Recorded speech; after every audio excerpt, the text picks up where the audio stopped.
안녕하세요. 저는 올해 32살 여자입니다. 이혼한 지도 벌써 1년이 훌쩍 넘어가네요. 이미 다 지나간 이야기 꺼낸다고 달라지는 게 뭐가 있겠냐만 다들 이렇게 자기 사연들 나누시는데 저도 못할 게 뭐 있겠나 싶어서 이렇게 제 이야기 한번 해보려고 찾아왔습니다. 이혼한 게 자랑은 아닌 거 알지만은 늘 이렇게라도 한번 속 시원하게 제 이야기를 터놓을 곳이 있었으면 좋겠다 싶었습니다.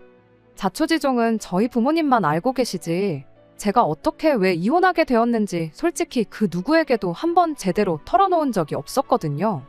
친구들한테도 그냥 성격 차이로 이혼했다고만 했지 괜히 뒤에서 저에 대한 이상한 이야기가 돈다면 그건 그것대로 싫기도 했고요. 그렇게 저희 이혼은 사실상 저만 아는 저 혼자만의 이야기였지만 언젠가부터 혼자 속에만 담아두는 게 능사는 아니라는 생각이 들기 시작했어요. 그동안 마음고생은 마음고생대로 엄청나게 했으면서 어디 가서 위로다운 위로도 못 받아봤거든요. 물론 모든 분들이 저를 위로해 주시는 게 아니라 손가락질 할 수도 있는 이야기겠지만 그래도 이렇게 털어놓으면 조금이나마 제 마음이 편해지지 않을까 하는 생각이 들어 이렇게 제 이야기를 적어서 보내게 되었습니다. 남편은 오지랖 넓은 학교 선배에게 처음 소개를 받게 되었어요. 그 선배는 마치 자기가 마담뚜라도 되는 것 마냥 주변에 자리 잡고 잘 지내고 있는데 혼자 지내는 사람들만 보면 어떻게 이어주지 못해서 가만히 있지를 못하는 성격이었죠. 아무튼 그 선배가 정말 오랜만에 저한테 연락을 해와서는 반갑게 친한 척을 하기 시작했습니다. 학교 다닐 때 이후로 거의 연락이 끊어지다시피 했던 사람인데 어디서 들었는지 너 무슨 회사 다니고 있는 거 맞지 하면서 저한테 이것저것 확인을 하기 시작했어요. 회사는 언제부터 다녔는지, 부서는 무슨 부서인지 하는 이야기들까지요. 처음에 회사 이야기 꺼내면서 거기 다니냐고 물었을 때만 해도 저는 선배가 혹시 저랑 같은 직장 다니는 사람들 중에 누구 아는 사람이 있어서 저든 그 사람이든 간에 아는 척 친한 척 하려고 그러나 보다 하고 단순하게 생각했거든요. 그런데 질문이 조금 사적인 질문까지 이어지고 하길래 왜 그런 걸 물어보나 싶었습니다. 그런데 아니나 다를까 난데없이 저한테 혹시 연애 중이냐 아니면 따로 만나는 사람이 있느냐 그런 것까지 묻기 시작했어요. 그때 이 선배가 저한테 이렇게 친한 척하면서 이것저것 물어보는 게 누구를 아느냐고 물어보려는 게 아니고 저한테 누군가를 소개시켜주려고 저러는 거라는 걸 눈치챌 수 있었습니다. 아니나 다를까 남편에 대한 이야기를 저한테 꺼내왔지요. 자기가 아는 사람 통해서 알게 된 사람인데 조건도 좋고 정말 괜찮은 사람처럼 보이는데 아직도 혼자더라 하면서 그 사람을 제가 꼭 만나봤으면 좋겠다나요. 그런데 마침 그때쯤 저도 이제 나이가 나이인데 결혼 생각도 해야 하지 않나. 그런데 남자라고는 회사에서 만나는 직장 동료들 뿐인데 어디 가서 사람을 찾아야 하나. 뭐 그런 생각을 하고 있던 시기였거든요. 운명적인 만남이 아니고서야 어차피 누군가를 통해서 만나야 할 텐데 암만 생사도 모르고 지내다가 오랜만에 연락 온 선배였다고 할지라도 그게 문제될 게 있나 싶어서 겸사겸사 남편을 만나보기로 했지요. 남편에 대한 첫 인상은 다른 것보다 사람이 참 순해 보인다는 거였어요. 성격도 서글서글하니 모난 곳 하나 없었고 사람이 성격이 좋다는 말이 딱 이런 사람을 두고 하는가 보다 이해가 될 만큼 괜찮아 보였습니다. 당연히 소개팅이 끝난 이후로도 몇 번을 더 만났고 그렇게 저희는 연애를 시작하게 되었습니다. 그렇게 1년 반 정도를 더 연애하다가 결혼까지 하게 되었지요. 하지만 제가 완전 사람을 잘못 봤던 겁니다. 남편뿐만 아니라 남편의 가족들까지도요. 결혼을 결심할 때 시어머니가 안 계시다는 건 전혀 고려 대상이 아니었습니다. 남편의 어머니가 남편 어릴 적에 아버님과 이혼을 했다고 들었거든요. 시어머니하고 어쩌다가 이혼을 하게 되었는지 제가 따로 물어본 적은 없는데 대충 젊었을 때 일에만 매달리다 보니 집에 좀 소홀했다. 그로 인해 집사람이 힘들어했고 그렇게 이혼을 하게 되었다. 라고만 간략한 설명을 들었어요. 그때까지만 해도 저는 시아버지가 그렇게 크게 잘못하신 건 아니구나 하는 생각을 했었습니다. 자초지종을 들어보니 아버님께서 가장의 역할을 하느라 집안일을 신경 쓰지 못하셨던 것 같은데 그걸 가지고 이혼을 했다고 하니 솔직히 배불러 낳은 자식을 일하느라 정신없는 남편에게 떠넘기고 떠난 시어머니가 잘못했으면 잘못했지 시아버지가 잘못하셨다고는 그렇게 생각조차 하지 않았어요. 아버님은 이름은 처음 들어보는 회사긴 하지만 특유의 성실함과 부침성으로 영업사원으로는 최초로 회사에서 임원 타이틀을 달이 썼다고까지 합니다. 영업일을 하셨다니 집안일에 소홀하실 수 없으셨겠구나 생각했고, 임원까지 달았다고 하니 실력도 좋고 회사를 위해 엄청 노력도 하셨구나 싶었기도 하고요. 그런데 저희가 결혼식을 올리고 얼마 지나지 않았을 때 일이었습니다. 뜬금없이 시아버지로부터 전화 한 통을 받게 되었어요. 원래 자기가 이렇게 미리 언질도 없이 전화하는 사람이라며 저를 안심부터 시켜주셨죠. 저한테 전화했던 이유가 다른 게 아니고 저희 결혼식 할 때 비용이 얼마나 들었는지 한번 물어보고 싶어서 전화하셨다는 거예요. 얼마나 썼냐고 잔소리하려고 그런 건 아니고 저희 결혼식이 너무 인상 깊고 좋았다고요. 그리고 있으면 결혼식 날 비디오 찍은 것도 같이 보내달라고 하시더라고요. 저는 그래서 그게 혹시 아는 분 누구한테 아들 내외 결혼하는 거 보여드리려고 하시는 건가 싶었어요. 결혼식 영상도 같이 달라고 이야기를 꺼내셨던 걸로 봐서 혹시나 이혼해서 갈라선 남편의 어머님께 아들 결혼하는 모습 보여드리고 싶어서 그러시는 걸 수도 있겠다 싶었죠. 결혼 비용 이야기를 굳이 꺼내신 이유는 뭐 그렇게 어머님한테 우리 결혼하는 거 보여드리고 자식 결혼하는데 땡전 한 푼 안 쓸 거냐며 뭐라도 받아다 주시려고 그러나 그렇게 생각했죠. 물론 제가 너무 앞서 나간 거였습니다. 어디에 필요한지는 따로 말을 안 해주셨는데 그로부터 몇 주 정도 지나서 왜 아버님이 굳이 그런 것들을 물어보셨는지 알게 되었지요. 그날은 난데없이 시아버지가 저희를 집으로 부르셨던 어느 날이었습니다. 다른 건 몰라도 평소에는 가족들끼리 모이는 일이 있거나 시댁에 가야 할 일이 있으면 미리미리 저희 시간 물어보고 약속부터 잡는 분이었는데 그런 식으로 갑작스레 집에 오라고 하는 게 무슨 일이 있는 건가 싶었죠. 남편도 무슨 일로 저희를 부르시는지 모르는 눈치였어요. 무슨 급한 일이라도 있는 건가 깜짝 놀라서 부랴부랴 시댁으로 찾아갔는데 그때 정말 생각지도 못한 상황을 맞닥뜨리게 되었습니다. 시아버지 옆에는 웬 처음 보는 여자분이 나란히 앉아 계셨어요. 어딘가 조금 낯이 익은 것 같아 기억을 되짚어보니 저희 결혼식 때도 오셨던 분이었습니다. 식 끝나고 식사할 때도 두 분이 가깝게 앉아서 밥을 먹고 계셨는데 주변에 같이 앉아 계시던 분들이 아버님이랑 같이 골프 치러 다니시는 분들이었던 걸로 보아 모임에서 친하게 지내는 분이라고 생각했거든요. 그런데 그 모임분들이 따로 계신 게 아니고 두 분이서만 떡하니 앉아 있었으니 직감적으로 두 분이 그냥 알고만 계시는 사이는 아니겠구나 하는 생각이 들었어요. 그리고 아니나 다를까 그제서야 아버님이 저희에게 그분에 대한 이야기를 먼저 꺼내오셨습니다. 거의 5년이 넘는 시간 동안 만나고 있는 사람이라고요. 지난 20년이 넘는 시간 동안 혼자서 남편을 키웠고 뒷바라지를 해주다 못해 이제 장가까지 보내지 않았냐시면서 너희들 결혼하는 모습 보고 나니 당신도 이제 언제까지 남자친구, 여자친구로 지내는 게 아니라 새 장가 들어서 살림 차리고 살고 싶다는 말을 꺼내오셨습니다. 새 출발을 하고 싶다는 소리셨지요. 저야 뭐 이제 이 집의 식구가 된 건데 해라 하지 말라 할 상황이 못 되었죠. 오히려 그간 아버님이 혼자 엄청 고생하셨다는 걸 어느 정도 인정하고 있던 저였다 보니 오히려 축하드릴 일이라고 생각했어요. 하지만 중요한 건 제 의사보다야 남편 의사가 가장 중요한 게 아닌가 싶었습니다. 그런데 남편 표정이 웃고는 있지만 썩 박지하는 게 이 상황을 못마땅해 하고 있다는 걸 안 봐도 느낄 정도였어요. 하지만 거의 반평생을 혼자서 지내온 아버지가 이제 새 장가를 가겠다는데 그걸 그 자리에서 반대하는 자식이 세상에 어디 있겠나요? 결국엔 아버님께 축하드린다고 말씀을 드렸죠. 그렇게 그날 두 분과 식사를 마치고 저희는 집에 돌아왔습니다. 남편은 겉으로 내색은 하지 않았지만 이 상황이 못마땅하다는 건 안 봐도 알 수 있었어요. 아버님이 그분과 결혼하시면 그분이 내 시어머니가 되는 거냐 하고 물었더니 남편이 시어머니는 무슨 아줌마라고 부를 수는 없으니 적당히 여사님이라고 부르면 되는 거 아니겠냐며 단호하게 제 말을 자르더라고요. 남편이 왜 그렇게 그분을 마음에 안 들어 하시는지는 대충만 봐도 이유를 알 수 있었어요. 어머님에 대한 그리움도 그리움이겠지만 아버님 연세가 그때 60대 중후반이셨는데 그분이 나이가 50대 초반이셨거든요. 아무리 같이 골프 치러 다니고 하면서 친분이 두터워졌다고 하더라도 그 나이에 결혼이 말이나 되냐면서 분명히 아버지 재산을 노리고 결혼하려고 그러는 거다 하면서 강한 적개심을 숨기지 않았죠. 그런 남편의 마음과는 다르게 두 분은 그날로부터 2달 정도 지나서 결혼식을 올렸습니다. 결혼식이라고 뭐 거창하게 한 건 아니고 친척분들하고 가까운 사람들만 불러서 조촐하게 식을 올리긴 했는데 아버님이 어째서 저한테 저희 결혼식 비용에 대해 물어봤는지 청첩장을 받고 나서야 알게 되었어요. 결혼식장이 저희가 결혼식을 올린 장소랑 똑같았거든요.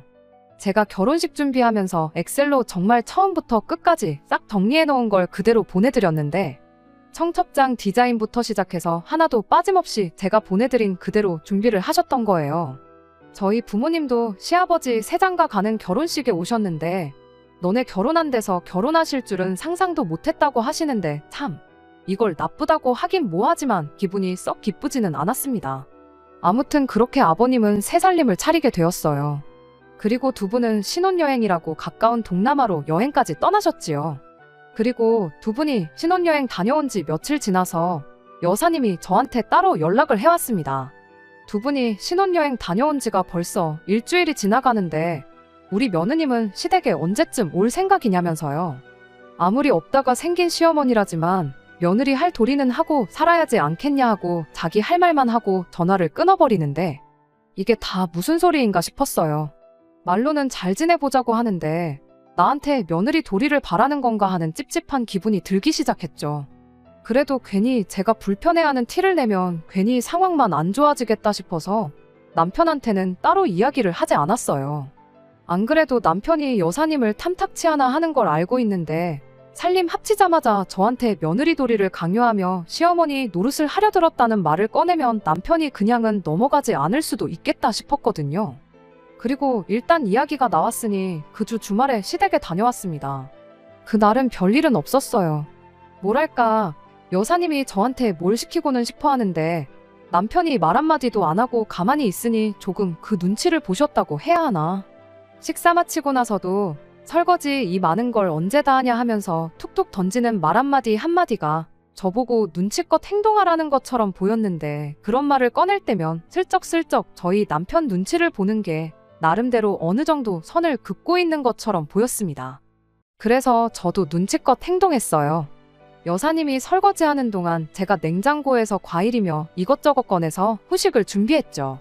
그렇게 나름 약삭빠르게 행동하고 있었는데 그로부터 한 두어 달쯤 지나서였나? 이건 좀 아니지 않나? 하는 생각을 하게 되는 일이 있었습니다. 하루는 시아버지한테서 연락이 왔어요. 지금 집사람이 니들 주려고 총각김치 담근 거 한 통 들고 가고 있다고요. 챙겨주시는 거야 감사한데 문제는 그때가 한낮이었거든요. 당연히 저랑 남편은 둘 다 회사에 있어야 할 시간이었으니 당연히 집은 비어있는 상황이었습니다. 아버님께 조금 늦게 오시지. 지금 집에 아무도 없는데 어쩌냐고. 김치 해주신 건 잘 먹겠다고 저희 집 현관 앞에 두고 가주시라 전해달라 슬쩍 물었는데 아버님이 그래도 들고 간 사람 성의가 있는데 집 비밀번호를 알려달라고 하시더라고요. 엄청 서운하다는 말투로 말을 하시는데 거기다 대고 비밀번호를 끝까지 안 알려드릴 수가 없었어요. 자식인 남편도 있는데 왜 굳이 이런 전화를 저한테 하시는지 참 원망스럽더라고요. 애초에 저희가 뻔히 회사에 있을 시간이라는 거 알고 찾아오신 게 이유가 있지 그냥 오신 건 아니겠구나 생각하고 있었는데 아니나 다를까 곧바로 비밀번호를 알려준 게 화근이 되었어요. 이튿날 아침에 여사님이 출근길에 저한테 전화를 해왔습니다. 전날 총각김치 두고 가면서 저희 집 냉장고를 보게 되었는데 아무리 젊은 사람 둘이 산다고 한들 어떻게 냉장고를 그렇게 텅텅 비워둘 수 있느냐며 한 소리를 하셨죠. 한국 사람은 밥심으로 일한다는 소리 못 들어봤냐고. 특히 우리 아드님 밖에 나가서 일하려면 고생일 텐데 너무 부실하게 먹이는 거 아니냐고. 그건 시어머니로서 두고 볼 수가 없다는 겁니다. 그리고는 어제처럼 김치같이 손 많이 가는 음식들은 당신이 가져다 줄 테니 저는 앞으로 남편 밥상에 국이나 찌개 하나 못해도 반찬은 너다섯 가지 해서 식사를 챙겨주면 좋겠다는 소리를 하더라고요. 통화하는 내내 정말 어이가 없고 황당했어요. 애초에 하기로 했던 대로 김치만 두고 가셨으면 아무 일도 없는 건데 굳이 저희 집 냉장고까지 뒤져보면서 분란을 조장하는 건가 싶었거든요. 애초에 저랑 남편 두 사람 다 맞벌이하고 회사 일 끝마치고 집에 오면 7시 반이 넘어서 그냥 저녁도 밖에서 알아서 해결하고 들어옵니다. 결혼하고 한 번은 남편이 집밥 이야기를 꺼낸 적이 있었는데 그때 이미 남편과 식사 문제에 대해서는 이야기가 다 끝난 상황이기도 했어요. 남편한테 일 마치고 와서 집밥까지 해줄 능력은 안 되니 정 밥이 먹고 싶으면 직접 해먹으라고 이야기가 되어 있던 상황이었죠. 제가 만약 남편한테 생활비를 타서 살고 있는 전업주부라면 여사님 말대로 매 끼니마다 임금님 수라상까지는 아니어도 국찌개 하나에 반찬 대여섯 개 정도는 해줄 수 있습니다만 맞벌이를 하는 이상 아쉬운 사람이 하는 게 당연한 거 아니겠나요? 남편도 그렇게 하겠다고 했고 저희는 아무 문제가 없는데 왜 여사님이 부탁도 안 했는데 나서서 이렇게 일을 키우는 건가 싶었어요. 뭐 거기서만 알겠다고 대답했지 시키는 대로 할 생각은 없었습니다. 대충 반찬 가게에서 반찬 몇 가지 사와서 냉장고에 채워놓았어요. 안 먹으면 안 먹는 대로 버려야 하긴 했는데 이따금씩 남편이 퇴근이 일찍인 날이 있어서 두면 알아서 꺼내 먹겠거니 하고 말았습니다. 하지만 여사님의 시어미질은 거기서 끝이 아니었어요. 며칠 지나서 또 여사님한테 연락을 받게 되었습니다. 이번에도 제가 회사에 있을 때 걸려온 전화였고 그냥 한 게 아니고 또 저희 집을 한 바퀴 순찰하고 했던 전화였어요. 이번엔 저희 집 옷장을 뒤져봤나 보더라고요. 우리 아드님 입고 다니는 옷이 많이 낡았다질 않나? 와이셔츠를 보니 꼬깃꼬깃한 게 다림질 같은 거 안 해주냐 하면서요. 사회생활하는 남자가 밖에 나가서 꼬리 우스우면 대접 못 받는다고, 그리고 남편 옷차림새가 저러면 우리 며느님도 같이 싸잡혀서 욕먹는 거 모르냐는 소리를 하는 겁니다. 남편 옷도 똑바로 못 입히고 출근시킨다고 내줘도 똑바로 못 해주는 마누라라고요. 제가 뭐 현모양처 소리를 듣고 싶은 것도 아니었고 그날은 그냥 남편한테 옷도 좀 똑바로 다려입고 다녀라 하고 잔소리 좀 하고 말았습니다. 옷장에 있는 옷들 중 너무 오래돼서 포만 나는 옷들도 그 길로 싹 다 치워버리고 새 옷도 사줬죠. 가만 보면 제가 여사님이 시키거나 원하는 대로 반 정도는 해줬어요. 밥을 차려주거나 옷을 다려주거나 하는 주체가 제가 아니었을 뿐이었지.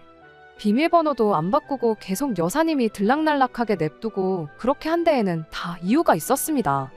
일단 남편이 여사님을 탐탁치 않아 한다는 게 가장 큰 이유였어요. 그냥도 저렇게 싫어하는데 이렇게 저희 없을 때 집에 들락날락거리면서 꼬투리 잡아 시어미질 하는 걸 남편이 알게 되면 무슨 일이 생겨도 생기겠거니 싶었거든요. 그렇게 거의 일주일에 한 번꼴로 여사님의 잔소리를 들으며 지냈습니다. 그런데 듣기 좋은 꽃노래도 한두 번이지 안 그래도 듣기 싫은 말을 일주일마다 듣게 되니 저도 점점 인내심이 바닥나기 시작했어요. 원하는 대로 하고 있는 척을 해줘도 그 다음 주가 되면 제 정성이 부족해 보인다느니 하는 소리로 꼬투리를 잡기가 일쑤였지요. 그렇게 제가 반년 정도를 혼자 견디고 있다가 이제는 도저히 안 되겠다 싶어서 남편한테 이 이야기를 꺼냈습니다. 사실 그간 여사님이 매주마다 우리 집 비어있을 때 찾아와서는 살림하는 거 간섭하고 그걸 가지고 나한테 잔소리도 하고 아주 미치고 팔짝 뛰기 직전이라고. 너무 지치고 피곤하다고 하소연을 했죠. 별로 마음에도 들어하지 않는 사람이 우리 집에 몰래 들락거리며 저한테 잔소리까지 한다는데 저는 당연히 남편이 그 이야기를 듣고 불같이 화를 낼 줄 알았어요. 그런데 남편의 반응은 제 예상과는 정반대였습니다. 남편은 오히려 여사님이 너랑 친해지고 싶어서 그러는 거 아니겠냐며 그럴 게 아니고 이참에 먼저 연락해서 시어머니 대접도 해주고 애교도 부려보고 그러라는 거예요. 이게 무슨 상황인가 싶었죠. 남편이 여사님을 못마땅해 하는 줄 알았는데 갑자기 사람이 돌변했으니 말입니다. 그 꼴을 보니 내가 뭐리에 지난 반년을 참고 살아왔는지 싶었어요.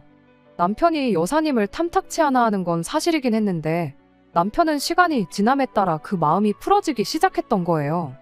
여사님 덕분에 아버님이 엄청 멀끔해지셨다고 얼굴에 생기도 돌고 요즘 좋아 보이신다고 하는 걸로 봐서는 남편 딴에는 어머니에 대한 그리움만큼 아버님에겐 감사한 마음이 가득했던 거죠. 처음에야 어머니의 빈자리를 차지하려 드는 여사님이 마음에 들지 않았지만 반대로 아버님이 전에 없이 잘 지내는 걸 보니 그 마음의 문을 활짝 열어버린 것 같아 보였습니다. 저는 그런 것도 모르고 괜히 집안에 분란이라도 생기진 않을까 혼자서 꾹꾹 눌러 참으며 그 스트레스를 견뎌왔던 거고요.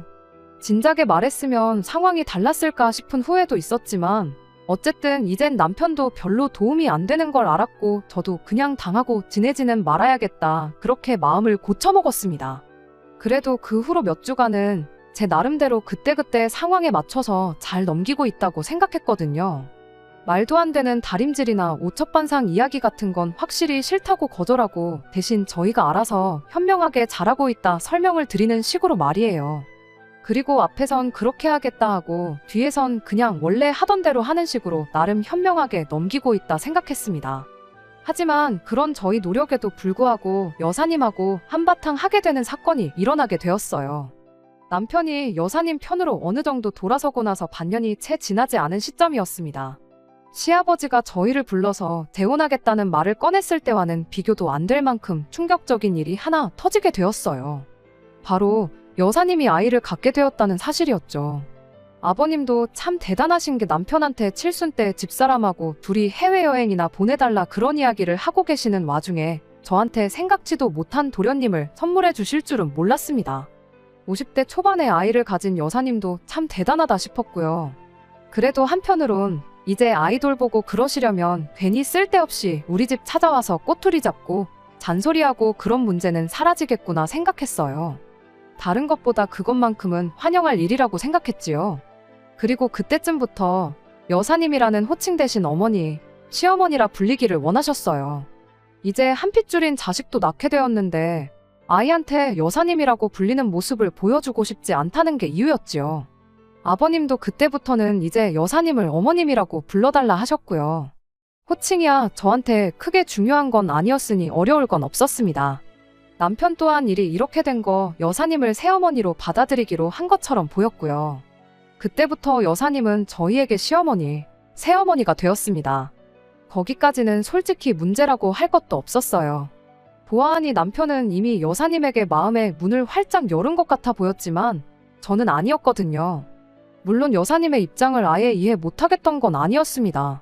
이미 아버님과 결혼까지 했지만 시아버지에게 있어서 하나뿐인 자식인 남편이 여사님을 인정해야 비로소 진짜 한 가족이 된다고 생각했겠죠. 하지만 그 과정에서 지난 몇 달 동안 남편 마음을 얻겠다고 저한테 시어머니 노릇하면서 호달구던 거 생각하면 호칭 하나 바뀌었다고 해서 여사님이 제 마음속에 진짜 시어머니가 될 수는 없었지만 말입니다. 아무튼 진짜 문제는 그 이후에 벌어지게 되었습니다. 난데없이 남편이 우리도 이세 계획을 조금 서두르는 편이 좋지 않겠냐는 이야기를 꺼내왔거든요. 저나 남편 벌이도 좋은 편이지만 솔직히 아버님의 경제력 덕분에 저희가 금전적으로는 모자란 게 없다 보니 딱히 자녀 계획을 미뤄야 할 이유는 없었습니다. 다만 제가 저 스스로 전업주부의 삶을 사는 것보다 경력을 쌓으며 제가 하고 싶은 일 하는 삶을 바랬었고 그러기 위해서는 회사 내에서 어느 정도 자리를 잡는 게 급선무였다 보니 자녀 계획을 최대한 미루는 게 저한테는 이득이었어요. 이 부분에 대해서는 남편도 결혼 전부터 합의를 했던 부분인데 갑자기 저렇게 말을 바꾸니 무척이나 당황스러웠지요. 그래서 남편한테 왜 갑자기 아이를 갖자고 하는 거냐고 이유를 물어봤습니다. 남편이 그러더군요.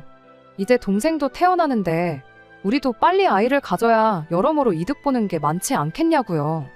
이득이라니 무슨 이득을 본다는 거냐 물었는데 남편이 대답하기를 그래도 우리 아이가 동생하고 비슷한 시기에 태어나야 어머니한테 아이 맡기고 그러는 게 수월하지 않겠냐고 하더라고요.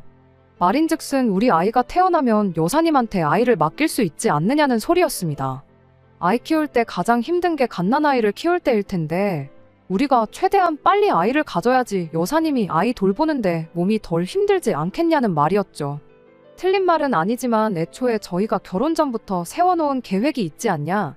이미 아이가 태어나고 나서 나는 딱 3개월만 육아휴직을 하고 복직을 할 생각이었고 그 이후에는 돌보미분을 고용해서 아이를 돌볼 계획 아니었냐. 굳이 자녀 계획까지 수정해가며 아이를 여사님한테 맡길 이유가 뭐가 있냐고 남편한테 다시 되물었어요.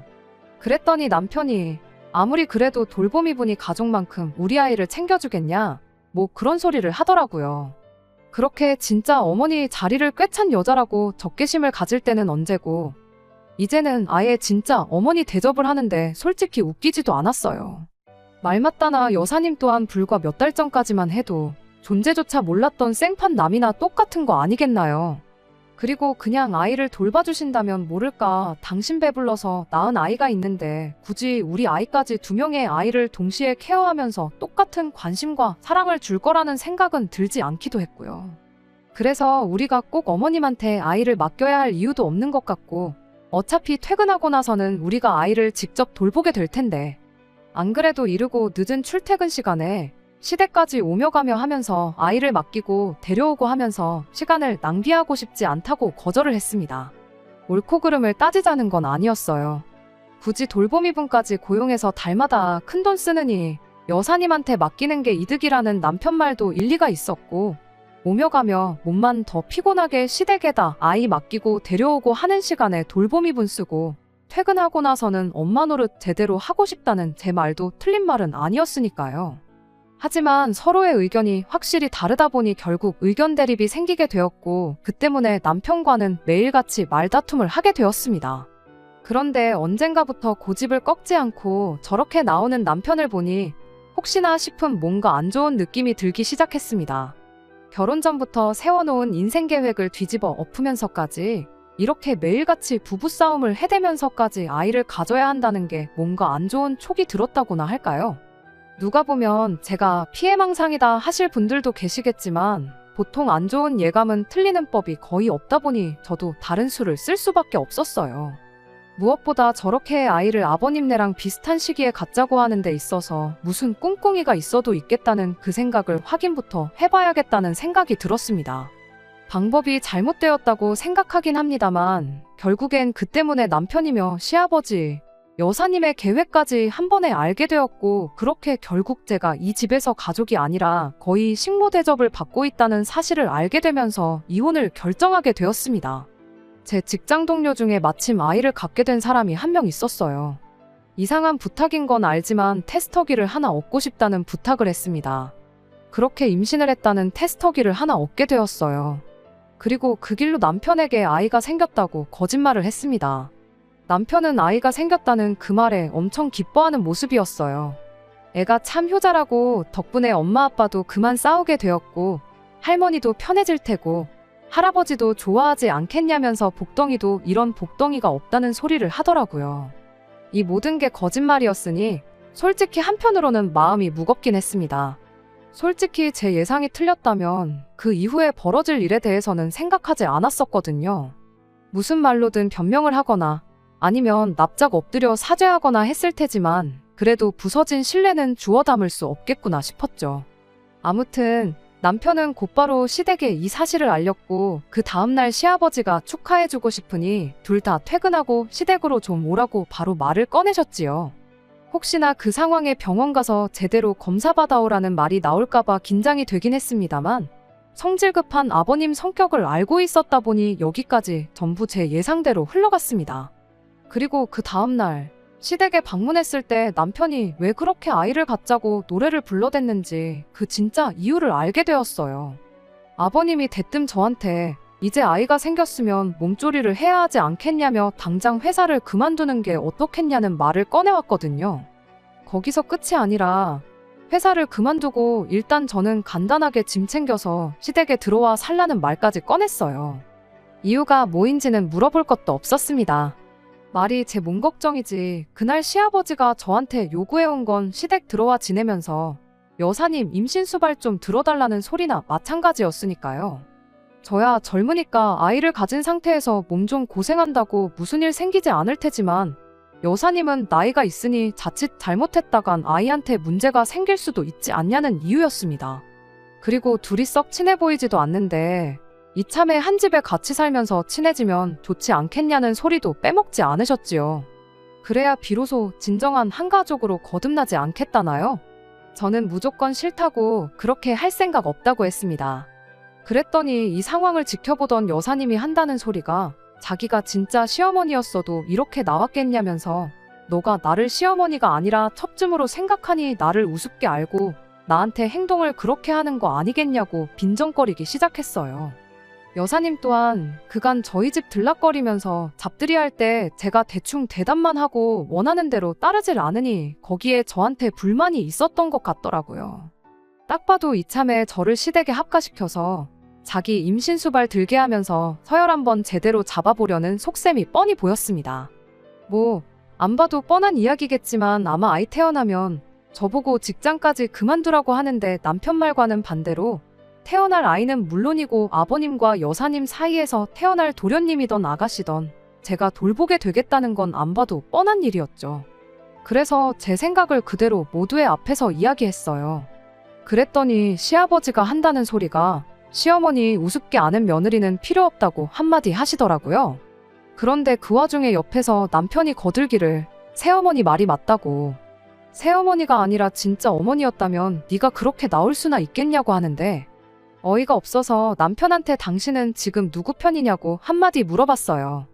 그랬더니 남편이 저한테다 대고 피는 물보다 진한 법 아니겠냐고 당연히 아버지 편이고 아버지와 부부관계인 새어머니 편이라고 하는 겁니다. 그러고 또 한다는 소리가 저분이 진짜 어머니셨다면 어차피 며느리인 제가 이 집에서 서열이 제일 꼴찌나 마찬가지인데 그렇게 생각하면 기분 나쁠 것도 없지 않냐는 겁니다. 그때 더 길게 두고 볼 것도 없겠다 싶어서 아이 생긴 건 거짓말이라고 한마디 했어요. 자꾸 남편이 아이부터 갖자고 하는 게 촉이 이상해서 다 제가 꾸민 일이라고 한마디 던지니 다들 아무 말도 잊지 못하고 있더라고요. 그리고 곧바로 남편한테 한마디 했죠.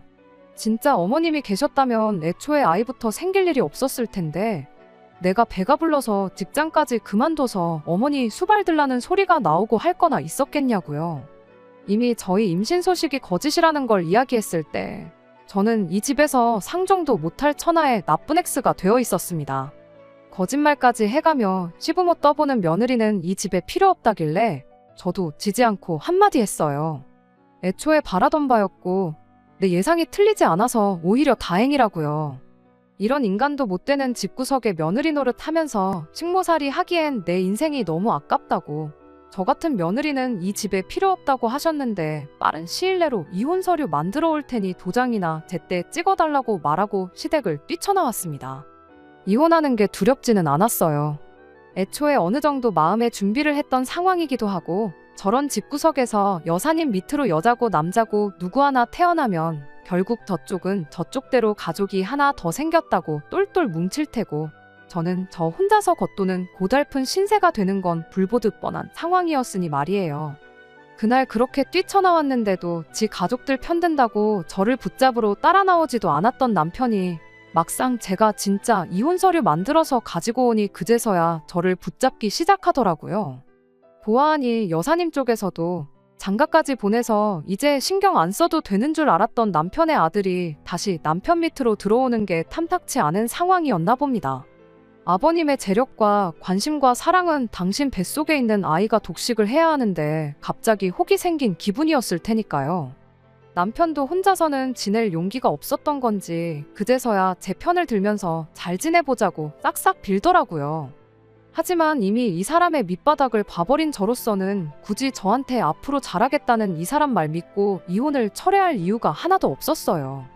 왜 평생 없이 지냈던 어머니가 생겨서 좋았던 거 아니냐고 나는 그 사람을 시어머니로 받아들일 생각도 없고 부려먹기 좋은 식모로 살 생각도 없으니 가족끼리 똘똘 뭉쳐서 잘 지내보라 한마디 하고 말았습니다. 그리고 그렇게 1년 정도의 진흙탕 싸움 끝에 결국에는 남편과 이혼을 할 수 있었습니다. 숙려 기간이 끝나고 나서 이혼 신고하려고 남편과 만나게 되었는데 남편 꼴이 말이 아니었어요.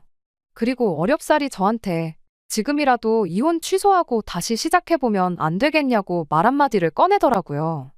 왜 이제 와서 또 마음을 바꾸었냐고 물으니 태어난 동생이 사실 아버지 아이가 아니라는 충격적인 이야기를 전해왔어요.